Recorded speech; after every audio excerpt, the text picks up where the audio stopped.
What are some of the key areas that we should be looking at, or what does it entail? Let me first start from the starting point. Why are we putting this on the agenda and offering this to our African partners? We have seen tremendous growth on the African continent for the last 10 years, but we see also that these economies are not creating the jobs that are necessary for the continent. On the other hand, we also see fantastic efforts to integrate the Continental Free Trade Area, free movement of people, Open Sky initiative. So there's a lot we can build upon. And we, as European unions, want to now respond to this and to see how we can work together, indeed, to create the jobs. Now, the critical point there is investment.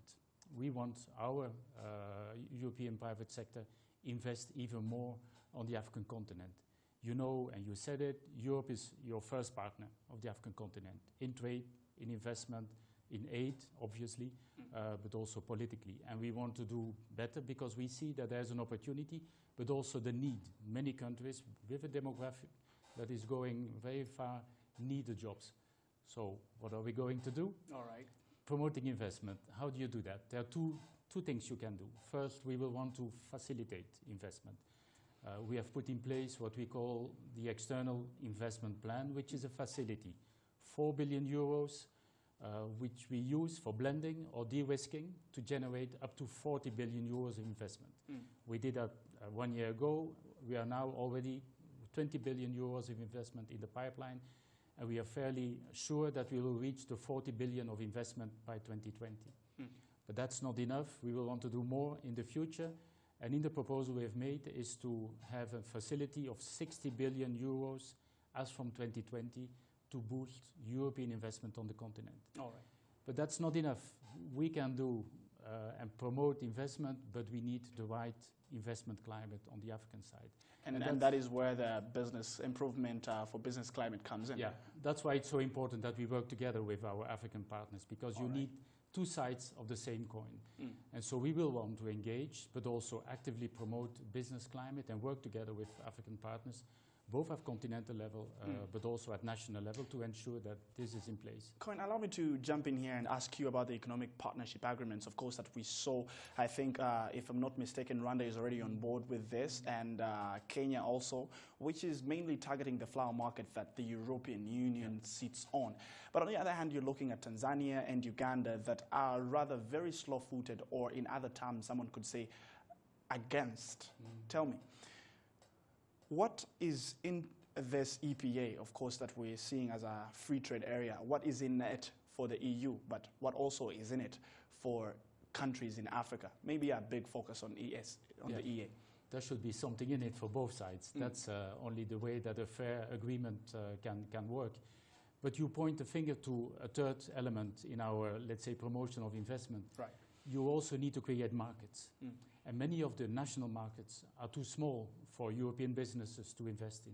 And so the creation of regional markets that then would evolve to the continental market is a critical issue. And that's where our economic partnership agreements indeed come into play.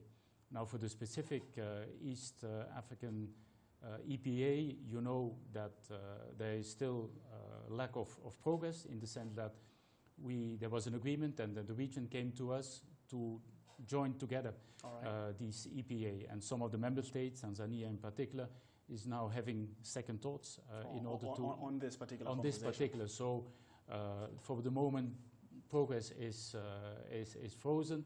But we ensure that all the countries of the region, and in particular also Kenya, can still export to a free market access to the European Union. Those EPAs are extremely important, not only because they build regional markets, but also they allow, in a gradual way, they are reciprocal agreements, but they foresee, of course, entry phases for African markets, so that they can diversify. Because we need to allow African markets to grow, to do transformation in country, and then to export transformed goods to the European Union. That's the way we look at it.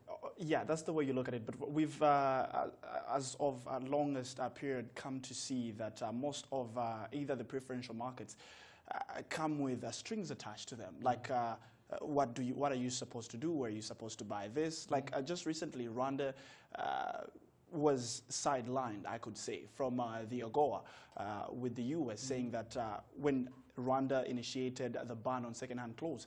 And this is rather something that you could say, hey, Rwanda is trying to push its textiles industry, but since they have a particular agreement with the US, this cannot happen. When you look at the EPA, the Economic Partnership Agreements that the European Union is working on with several trade blocs, of course, including East Africa, is this a reciprocity kind of market, or are we still looking at the preferential markets kind of? No, it's a reciprocity market, but of course differentiated. We are opening up almost completely from the first day, and we have a gradual process for African countries so that they can grow into the system.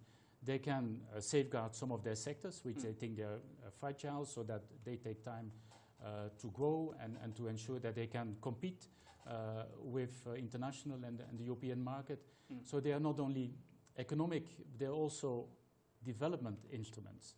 And I think that's the specificity of the European Union, that we take care of those both dimensions. Allow me to ask you one question that's rather very interesting. We are still looking at Brexit. I know you may not be the right person to ask this question, but hey, you still sit at the EU, so this could be rather very interesting. We're still looking at Kenya. I'm bringing this up because I'm from the east of the continent, East Africa, and this is rather very close to heart.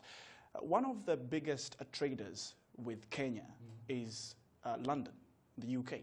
And we're still seeing the UK and, of course, the Prime Minister, Theresa May. Last night there was a debate, big one.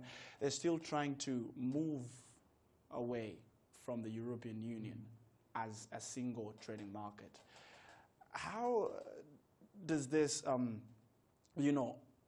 affect trade between the two regions? Of course, with East Africa or Africa and the Europe, and then, of course, the new trade that would come into play when UK is on the other side and EU is on this side.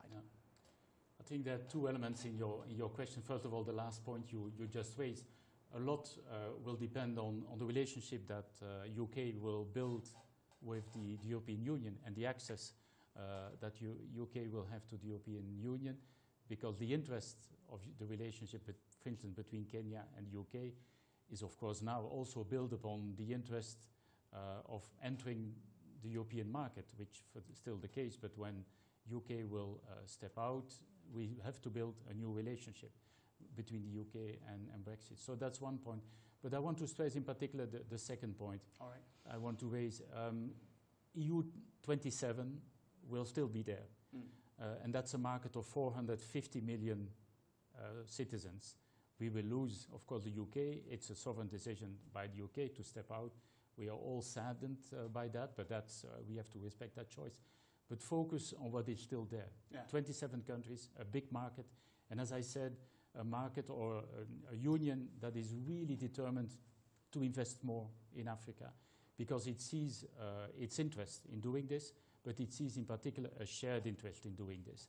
And we really want to develop this relationship much more than we have done in the past. Currently,